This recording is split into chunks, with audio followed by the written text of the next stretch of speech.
With the way you worded this question, I'm not quite sure if you're asking how to measure HRV or how to interpret an HRV reading.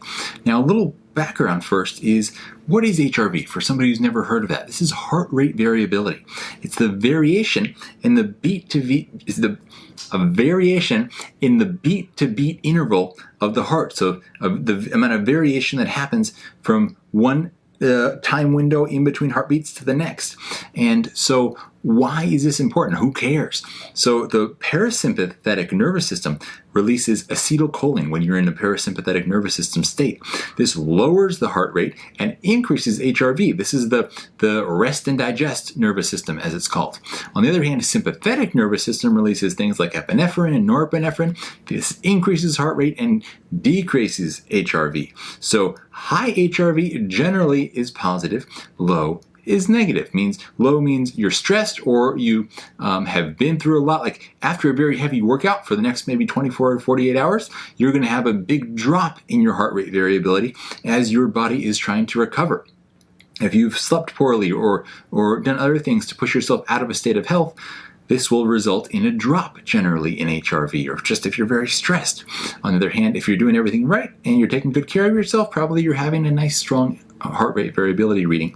Now, how would you measure this?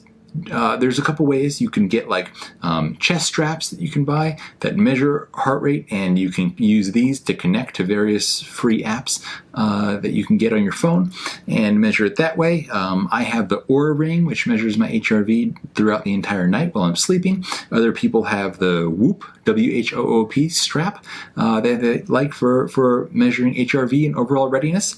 And a mistake that people do make when they are looking at their HRV. As I said, generally high is good, generally low is bad.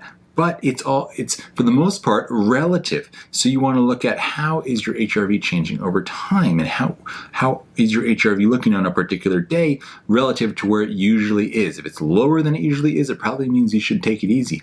If it's nice and high, it probably means you can push yourself in your training and your workout and take on some new challenges. Your nervous system is ready for it. So to improve HRV, there's a lot of things you can do. Some really good ones are cold exposure, taking adaptogens, getting really high quality sleep, especially the amount of time you spend in deep sleep is important here.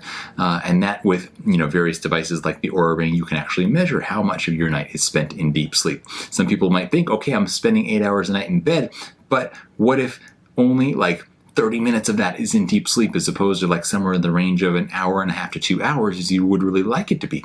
It's going to result in a different state of health.